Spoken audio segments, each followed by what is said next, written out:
Mesdames, Mesdemoiselles, Messieurs, bonjour. 3 pages spéciales pour cette édition de Télémidi. D'abord, une enquête de Claude Carré à propos d'un sondage de Sud-Ouest, un sondage intéressant puisqu'il intervient en pleine réorganisation de l'Office.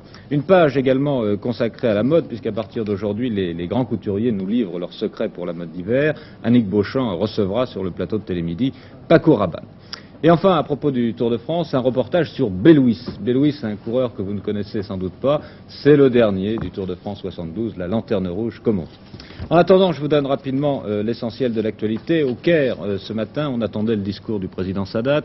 On pensait qu'il en profiterait pour expliquer aux Égyptiens la façon dont ils voient l'avenir de leur pays. Et cela, bien sûr, après l'invitation faite aux Soviétiques de retirer leurs conseillers militaires. Dépêche qui vient de me parvenir à ce sujet. Le président Sadat a déclaré que la politique américaine de soutien à Israël était à l'origine de sa décision de demander le retrait des conseillers soviétiques. C'est donc l'attitude américaine, dit-il, qui est très dangereuse et non pas celle de l'Union soviétique. Au Vietnam, pour la seconde journée consécutive, les avions américains ont bombardé hier le secteur de Hanoï. Et ce matin, la bataille de Quang Tri a repris avec vigueur. Les parachutistes sud-vietnamiens sont en effet entrés dans le centre de la ville et ont ouvert 2 brèches dans la muraille de la citadelle, une muraille haute de 12 mètres de haut. En ce moment, les combats continuent, paraît-il, de faire rage. En Irlande du Nord, on attend maintenant la contre-offensive de M. Whitelaw, le proconsul britannique. L'armée et la police recherchent les hommes de l'IRA responsables de l'explosion de 27 bombes vendredi dernier dans le centre de Belfast. Autre souci pour le gouvernement britannique, la grève des dockers. À la suite de l'emprisonnement des 5 leaders syndicaux, le mouvement pourrait prendre de l'ampleur cette semaine et l'ensemble des ports britanniques pourrait être paralysé, paraît-il, par une grève générale. En France, on retrouve également les problèmes sociaux. Une importante négociation s'ouvre cette semaine. Elle concerne 500 000 fonctionnaires. Mercredi, M. Philippe Malot, le secrétaire d'État chargé de la fonction publique, doit recevoir les syndicats. Et pendant ce temps-là, M. Edgar Faure continue de préparer son plan social. Les accidents spectaculaires et meurtriers semblent avoir été particulièrement nombreux pendant ce week-end. Exemple, cette collision dans les Yvelines qui a fait hier après-midi 5 morts et 2 blessés graves. Exemple encore, ces 2 autocars qui transportaient des enfants d'une colonie de vacances et qui ont été heurtés par un camion dans la Côte d'Or. Il était 5h30 ce matin, 2 autocars ramenant en Lorraine des enfants d'une colonie venaient de traverser Dijon. Soudain, un très gros poids lourd de Saint-Dizier venant en sens inverse a foncé sur les autocars. Le chauffeur du premier véhicule a pu éviter le choc de front, mais malheureusement, dans la violence de l'accrochage, 2 enfants sont morts et le 2e car a été également touché. Le camion, dont le conducteur s'est vraisemblablement assoupi, a terminé sa course dans un champ de céréales, tout comme le premier car percuté. Cet accident a fait encore 10 blessés, immédiatement transportés au SAMU de Dijon. Ils habitent pour la plupart à Metz, Sarrebourg, Villerupt, Algrange et Marange. C'est dans ces 2 dernières localités qu'habitaient le petit garçon et la petite fille qui ont trouvé la mort dans ce qui n'aurait dû être que la fin de belles colonies de vacances au bord de la Méditerranée. Les orages également ont continué de faire des victimes et des dégâts. La foudre notamment est tombée sur un arbre du parc d'Argelès-Gazost dans les Hautes-Pyrénées. Précisément une quinzaine de personnes s'étaient réfugiées sous cet arbre pour se mettre à l'abri. Elles ont été précipitées au sol. Il y a eu 1 mort et 5 blessés. Aujourd'hui, le temps sera couvert avec quelques pluies sur la moitié nord de la France. Sur la moitié sud, temps variable avec encore des orages dans le sud-ouest, le sud-est, le massif central, les Alpes et la Corse. Les passagers du paquebot Ville de Marseille, qui avaient l'intention de se rendre à Tunis, devront finalement prendre l'avion ou utiliser d'autres bateaux. Samedi dernier, le paquebot avait bien quitté Marseille avec à son bord plus de 1000 passagers, mais à la suite d'une avarie de machine, il avait dû faire demi-tour. Depuis, il était immobilisé dans le port et les voyageurs avaient violemment manifesté, notamment hier soir. Finalement, ce matin, la direction de la compagnie a décidé d'annuler le départ du bateau et de prendre en charge, par d'autres moyens donc, les voyages de ses passagers. L'actualité sportive, avec tout d'abord, bien sûr, l'arrivée du Tour de France et le triomphe d'Eddy Merckx hier au Vélodrome municipal de Vincennes, triomphe du Belge et déception pour le Français Cyril Guimard qui était tout de même venu saluer Eddy Merckx à l'arrivée. Georges Devinic. Oui, on peut dire qu'en ce qui concerne Eddy Merckx, ça a été la véritable confirmation de ce Tour de France. Quant à Cyril Guimard, le Nantais, pour lui, ça a été la véritable révélation. Est-ce que Cyril Guimard gagnera un des prochains Tours de France, comme certains l'ont écrit, disons qu'il est un peu trop tôt pour pouvoir le dire. En tout cas, Cyril Guimard possède, on l'a vu dans ce Tour de France, de très solides arguments. En tout cas aussi, un très solide coup de chapeau à Eddy Merckx. 4 participations au Tour de France et 4e victoire consécutive. Un Eddy Merckx qui est un champion de grande classe et qui allie à cette classe une grande santé. Maintenant, vous le savez, les hommes vont se lancer pratiquement quotidiennement dans le critérium. Quant à Guimard, lui, il va prendre quelques jours pour soigner ses genoux. Prochain rendez-vous En ce qui concerne la petite reine, un rendez-vous important, en effet, le 6 août en France, dans la région marseillaise, à Gap, ce seront les championnats du monde sur route. L'autre grand titre de l'actualité sportive, ce sont les championnats de France d'athlétisme qui se sont terminés hier soir au stade de Colombes, mais sous la pluie. Oui, des championnats tronqués précisément en raison de la pluie, et on peut dire qu'à l'image du temps, ces championnats de France ont été également des championnats de la morosité. Certes, on peut dire que le niveau d'ensemble de l'athlétisme français est en hausse, mais il n'y a pas eu de performance d'exception. Il est vrai que certains de nos athlètes exceptionnels, les athlètes de pointe, sont soit indisponibles, soit convalescents, mais il ne faut pas oublier que dans 5 semaines déjà surviennent les Jeux Olympiques de Munich. Alors avec Robert Bobin, le directeur technique de l'athlétisme français, nous avons fait le tour des possibilités françaises pour Munich. Honneur aux dames, Sylvie Telliez, la cuisse bandée, mais double titre 100 et 200 mètres. Oui, bah, elle se bande la cuisse parce qu'elle a un peu mal à la cuisse, par prudence, mais elle a tout de même fait de très beaux championnats, même avec la cuisse bandée, parce que 11-2 est un très très bon temps international qui confirme ce qu'elle avait fait à Berlin il y a un mois. Et sur 200, elle n'a pas pu faire le temps qu'elle valait parce qu'il pleuvait. Et pour Munich? Pour Munich, je pense qu'elle est compétitive. C'est une probable finaliste si tout va bien, je l'espère. Examinons maintenant le cas de nos 2 filles sur 400 mètres, Nicole Duclos, Colette Besson. Il y a eu un beau duel et Nicole a fait un très beau temps, Colette aussi. Elles sont assez près l'une de l'autre. Leur, comment dirais-je, leur rivalité amicale va les amener certainement à moins de 52, c'est-à-dire à être elles aussi compétitives. Finaliste? Oh oui, je pense qu'elles ont une chance d'être finalistes. Chez les garçons, commençons par le sprint, on n'a pas vu Roger Bambuc qui était dans les tribunes. Nous n'avons pas vu Roger Bambuc car il avait été blessé lors du Mémorial américain, non, lors de France RDA. Et il est guéri, à peu près guéri, il ressent encore un tout petit peu quelque chose et il aurait été imprudent de le faire courir. Il courra dans 3 semaines à Varsovie, dans un couloir neutre, avec ses camarades. Nous pourrons le juger par rapport à eux pour l'emmener au jeu, je pense qu'il n'y aura pas de problème. Vous croyez qu'il pourra faire aussi bien qu'à Mexico? Nous verrons ça à Munich, je le souhaite. Un élément qui vous apporte satisfaction, 110 mètres haies, Guy Dru. Oui, eh bien, heureusement, celui-là revient, il a fait 3 belles courses, une très belle reprise, et je pense que Guy Dru, en courant en 13,5, a montré qu'il serait très dangereux pour les meilleurs aux Jeux Olympiques. Et il n'y a pas pour le moment de problème, mais j'espère qu'il n'y en aura pas du tout. 400 mètres haies, on a souffert, vous aussi je le pense, pour Jean-Claude. Oui, j'ai souffert pour Jean-Claude car j'aime beaucoup ce garçon qui est un très très grand champion. Et avant-hier, il n'avait pas été très bon en série, hier il avait été bien meilleur en demi-finale et aujourd'hui il n'a pas été très bon non plus en finale. Il était peut-être fatigué, il n'est pas assez entraîné après son interruption. Il courra lui aussi à Varsovie, dans un couloir neutre, et nous jugerons, nous discuterons avec lui, nous verrons s'il est apte pour Munich. Il peut redevenir un très bon aller pour Munich, mais le temps presse quand même. Pour Jean-Claude Villain, vous avez également, je pense, quelques inquiétudes. Pour Jean-Paul Villain, oui, j'ai quelques inquiétudes, mais enfin, il a couru sagement aujourd'hui, il termine 2e, il a encore un bon mois, j'espère. Enfin, dans les concours, le saut en longueur, il était dans les tribunes également, Jacques Pagny. Oui, eh bien, Jacques Pagny n'a pas sauté, c'est à peu près le même cas que Bambuc, il aurait pu sauter. Mais nous lui avons conseillé de ne pas sauter pour préserver toutes ses chances, pour être vraiment totalement guéri. Il sautera à Varsovie. Et nous le jugerons à Varsovie pour Munich. Mais je pense qu'il n'y aura pas de problème pour Pagny. Alors finalement, est-ce qu'on peut dire qui ira à Munich? Bien, on ne le sait pas encore précisément. Il faut dire que Robert Bobin, le directeur de l'athlétisme français, se demande en quelque sorte un temps de réflexion. Et puis au début août, pour être précis, les 9 et 10 août prochains, il y aura à Varsovie un match Pologne-France. Et c'est au lendemain de cette confrontation que le mystère sera en quelque sorte levé. Merci Georges. J'en profite pour vous donner tout de suite une information qui vient de me parvenir et qui concerne l'affaire de Bruay-en-Artois. Une Roubaisienne a en effet porté plainte ce matin contre maître Pierre Leroy, le notaire bien sûr de Bruay-en-Artois, pour attentat à la pudeur et violence. Et les faits remonteraient à 1968. Je n'ai pas d'autres informations pour l'instant. Si j'en ai d'autres, bien sûr, d'ici la fin de ce journal, je vous en ferai part. Le reste des sports, disons qu'il s'agit de sport, le championnat du monde d'échecs, cette fois Bobby Fischer mène devant le soviétique Spassky. Il a gagné la 6e partie sur abandon du soviétique. Comme d'habitude, Fischer était arrivé en retard et les spécialistes commencent à être tout de même très étonnés par ce joueur qui, malgré ses caprices, se révèle un rude adversaire pour le champion du monde. La tendance à la Bourse de Paris où l'on s'intéresse, Gérard Vidalanche, à un document de la Banque de France. Oui, chaque mois, la Banque de France fait en quelque sorte la radiographie de l'économie française et les résultats de son enquête sont attendus avec intérêt. Eh bien, il semble qu'il y ait deux handicaps actuellement qui gênent l'économie française.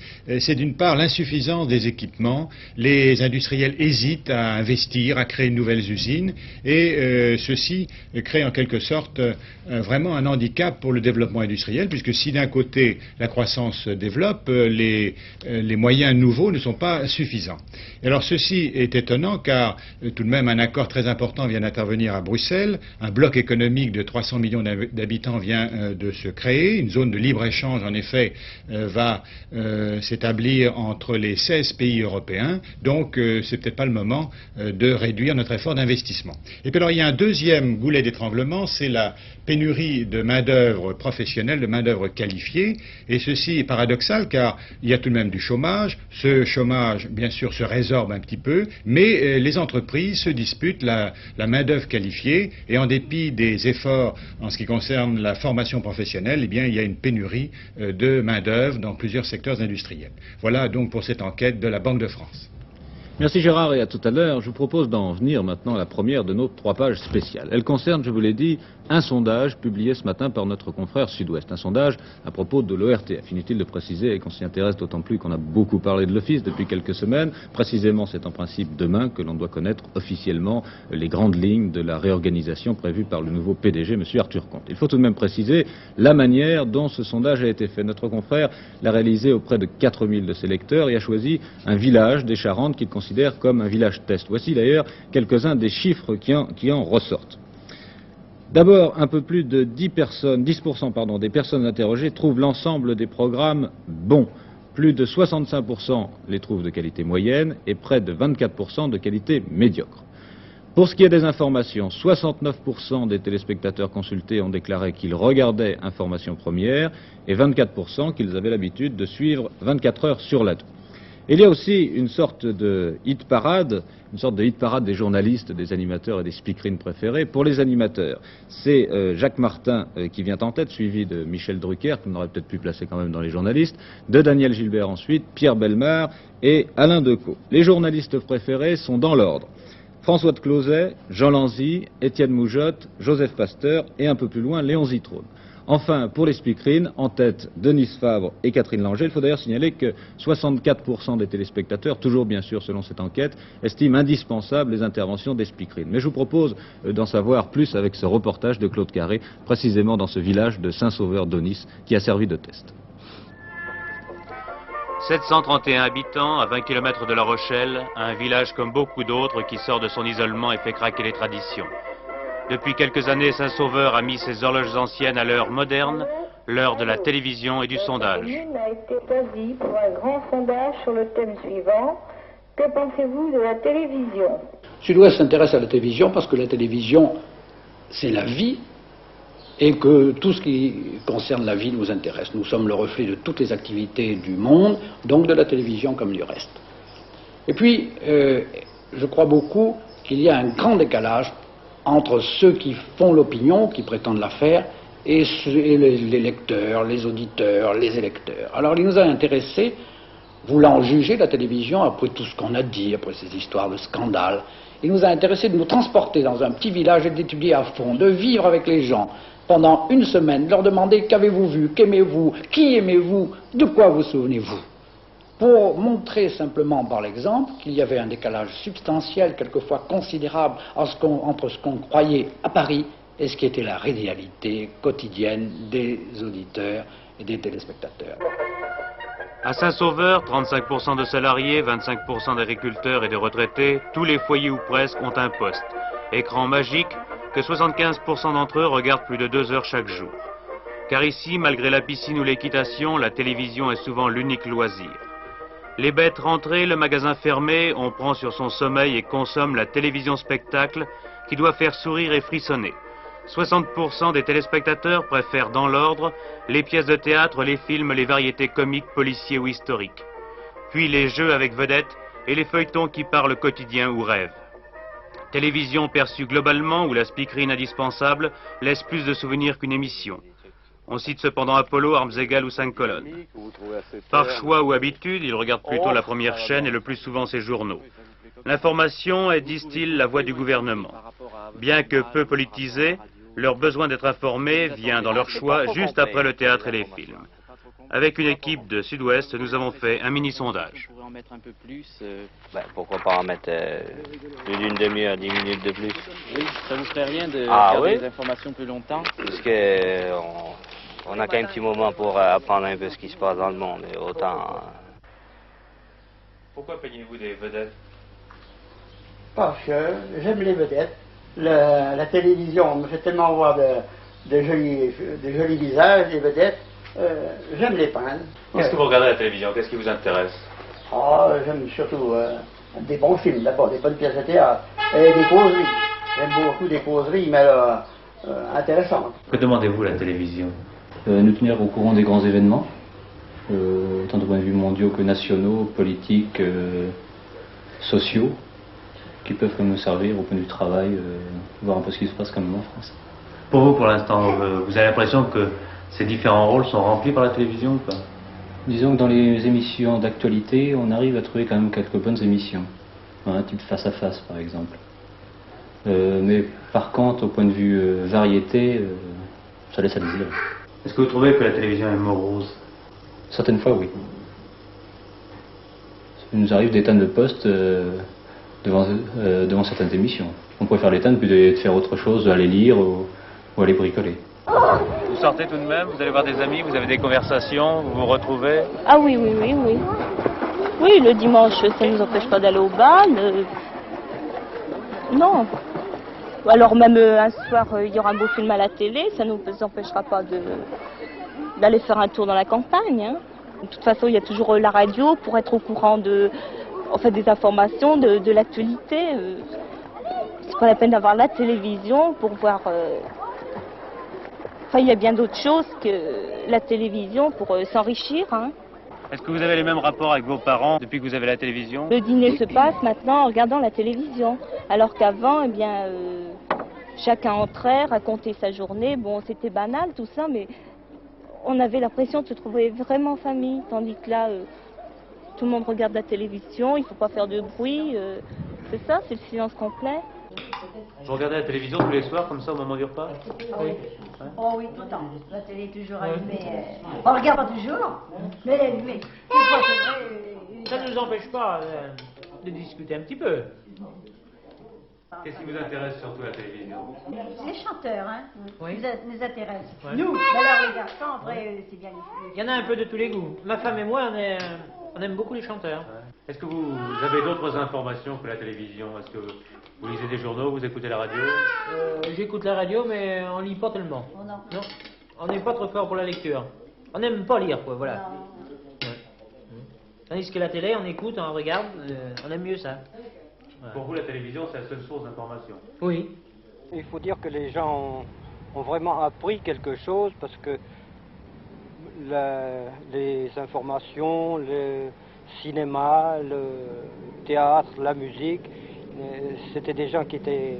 Les gens d'ici étaient assez éloignés de ça, évidemment. Les théâtres sont loin, les villes sont loin, et on en était un peu privés. Maintenant, l'intimité n'est plus la même. Entre voisins, on avait l'habitude, souvent le soir, les soirs d'été particulièrement, de se réunir, de se rencontrer, de parler sur ces bancs en particulier, sous nos tilleuls.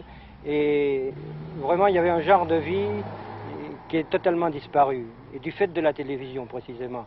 Et ça je crois qu'on a perdu quelque chose d'important là. Oui, la télévision a changé la vie, mais critiquée ou applaudie, elle est devenue pour eux, et pour beaucoup d'autres, indispensable.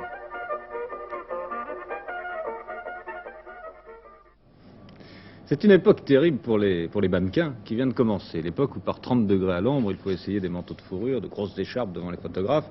Et à partir d'aujourd'hui, en effet, les grands couturiers français dévoilent leur mode d'hiver 72-73. Au cours de Télémidi et de Télésoir, cette semaine, nous passerons en revue les principales collections. Et nous allons commencer tout de suite avec Paco Rabanne. Derrière moi, la silhouette de la mode Paco Rabanne de l'année dernière. Comment se présente-t-elle cette année? Annick Beauchamp reçoit Paco Rabanne sur le plateau de Télémidi.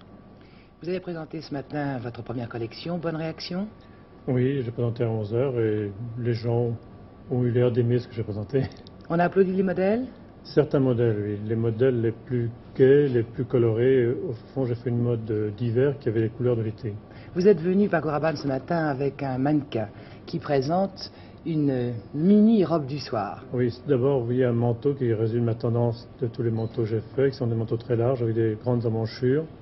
C'est en fourre synthétique incrusté sur du ciré. Et à l'intérieur, ce mannequin porte une micro-robe du soir, car j'ai eu envie encore de faire des robes très très courtes. C'est une robe du soir en jersey de métal noir, incrustée de strass. Toujours très décolleté. Est-ce que vous n'avez fait que des micro-robes du soir ou est-ce que vous avez fait des robes du soir longues? Non, j'ai fait des robes aussi beaucoup plus traditionnelles en velours velcro très longues, sur lesquelles on ajoute et on enlève à volonté les broderies. Les broderies sont amovibles. C'est ça, les plumes, les pastilles, etc. Les strass. Vous êtes pour les pantalons? J'ai fait beaucoup de pantalons pour la journée. Bon, très bien. Mais vous qui avez au fond révolutionné la mode il y a quelques années en présentant des robes en métal, vous faites maintenant partie de la chambre syndicale de la haute couture. Pouvez-vous nous expliquer comment vous vous définissez par rapport à la haute couture? Oui, depuis 6 mois, j'ai le privilège d'appartenir à la chambre syndicale de la haute couture. Je trouve que ça a du bon puisque je passe enfin à la télévision française. Et grâce à cela, je ne me considère pas comme un couturier traditionnel parce que je ne fais pas une mode portable comme eux l'entendent. J'essaie toujours de faire une mode plus laboratoire, une mode de recherche, une mode qui soit beaucoup plus 72. Chaque fois je lis les commentaires de presse des journalistes sur la mode qui vient de s'écouler, je lis toujours la mode cette année a été 38, a été 52. Je n'ai jamais entendu la mode a été 71, 72. Et moi j'essaie de faire ça. C'est ça, mais est-ce que quelqu'un peut porter vos robes aussi? Bien sûr, je vis grâce au ciel parce qu'on porte mes vêtements. Nous en sommes heureux. Merci Paco Rabanne. Merci Annick. Demain midi, nous recevrons André Courrèges et après-demain, Guy Laroche, toujours au cours de Télémidi.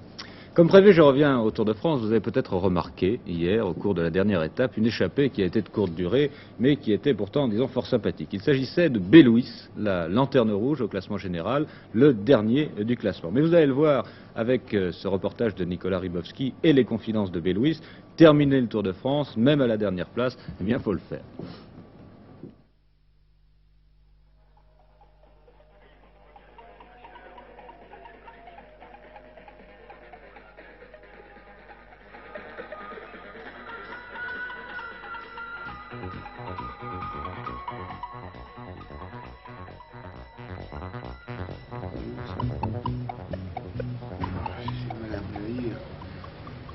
J'ai du mal à me réveiller. Qui est dernier du classement général? Je crois que c'est Bélouis.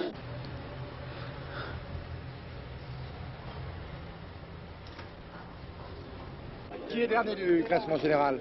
Bélouis. Il va falloir que tu viennes déjeuner. Hein? Il va falloir que tu viennes déjeuner. Oui, j'arrive. Qui est dernier du classement général? Bélouis, je crois. Sérieux? Donc Guillaume, c'est qui le dernier du classement général? Bélouis.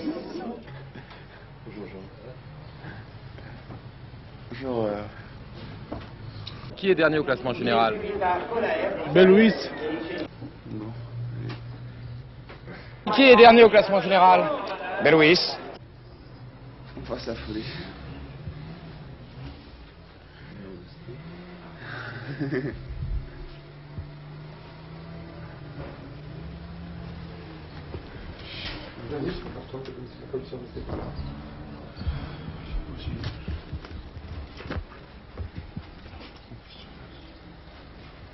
Qui est dernier du classement général? Bélouis, non? Bélouis. Oui, oui.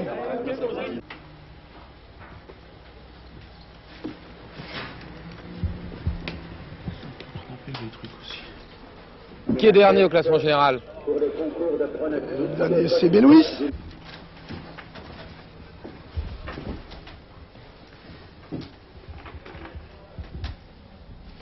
Geminiani, vous savez qui est dernier au classement général? Bélouis. Qui? Bélouis.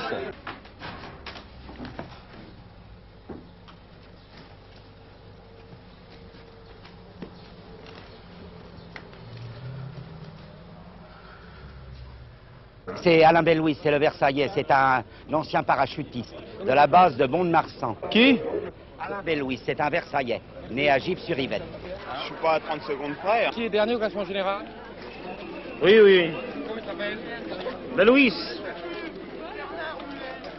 Derrière les barrières. Même le premier, je sais. Derrière, elle. C'est un jeune belge. Vous savez qui est dernier du du classement général? Non, non. Non. Attention, allez, s'il vous plaît. La différence entre moi et Merckx, c'est que moi je peux rouler qu'à 40 à l'heure et lui normalement peut rouler à 60. C'est... Pas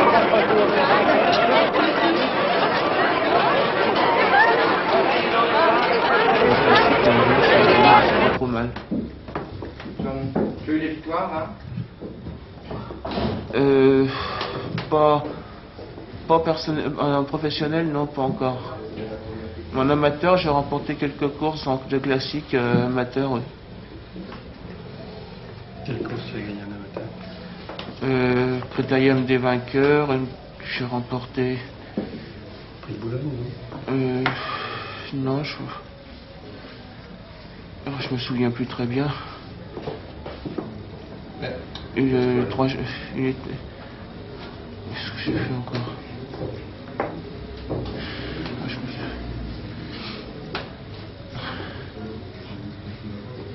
Je me souviens plus là. Je sais que j'ai remporté une étape des 3 jours de Sedan. D'ailleurs, que c'était la seule course de ma vie où j'étais leader de classement général et puis que j'ai eu un incident mécanique que j'ai été obligé d'abandonner parce qu'on n'avait pas le droit au changement de vélo. J'ai quand même fait beaucoup de places. J'ai fait 2e de Paris-Auxerre, derrière Yves-Ezard.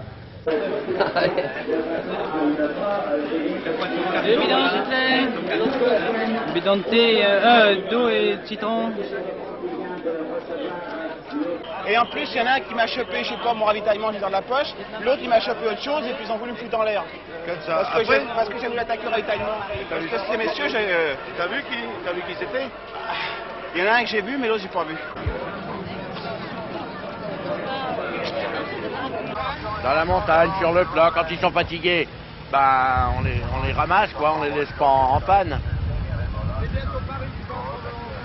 Oh non, maintenant c'est fini, la course va se terminer comme ça. Ils veulent tous finir, regagner Paris. Ça fait quand même plus d'une quarantaine de coureurs qui sont plus dans la course, quoi.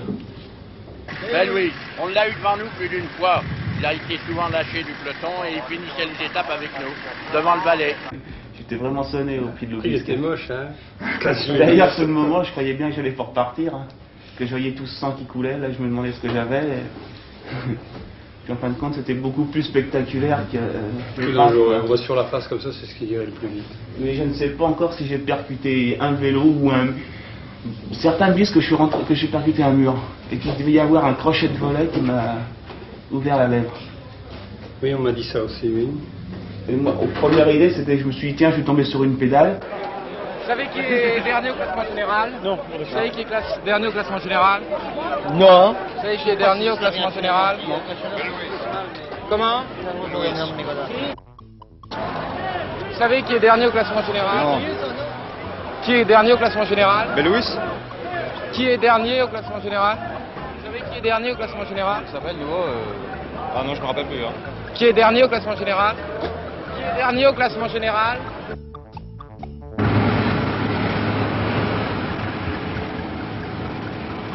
Le Tourmalet que j'ai été chercher au départ, là ça...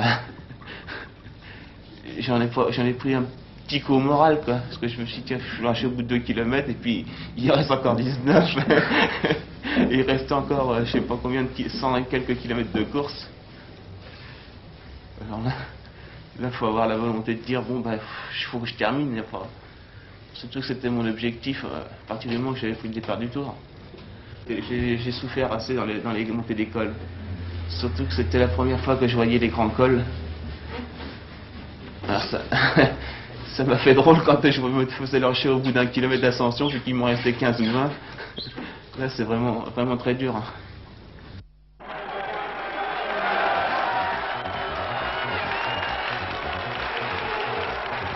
Il me reste tant de kilomètres.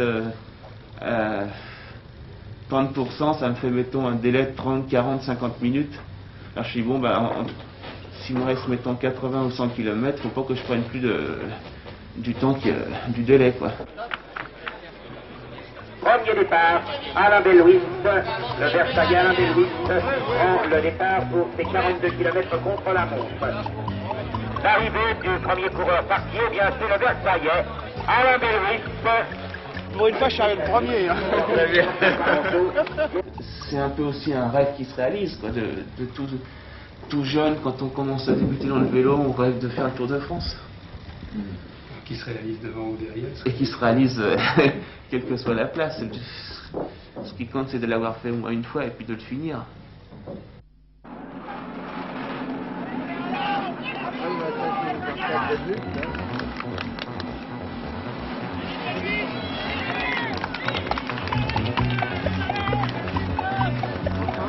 T'as enfin réalisé ton rêve.